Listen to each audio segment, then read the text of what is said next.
ഏതായാലും വീഴാൻ പോയി എന്നുള്ളത് സത്യമാണല്ലോ. ഞാൻ പിടിച്ചില്ലായിരുന്നെങ്കിൽ എന്റെ കുഞ്ഞ് വീഴുമായിരുന്നെന്നുള്ളത് സത്യമാണല്ലോ. അങ്ങനെ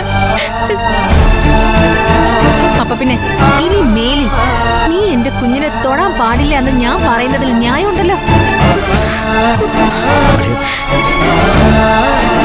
ന്യായം ഇല്ലെന്ന് ഇവിടെ ആർക്കെങ്കിലും പറയാൻ പറ്റുമോ? ഇവൾക്ക് വേണ്ടി ന്യായം നിരത്തി വാദിക്കാൻ വന്നവരൊക്കെ കേട്ടല്ലോ. ഇനി ആർക്കൊന്നും പറയാനില്ലല്ലോ. ഇനി ആർക്കെങ്കിലും ഇവിടെ എതിർപ്പുണ്ടെങ്കിലും ഇല്ലെങ്കിലും എന്റെ കുഞ്ഞിനെ ഈ ജന്മം ഇവളത്തോടില്ല.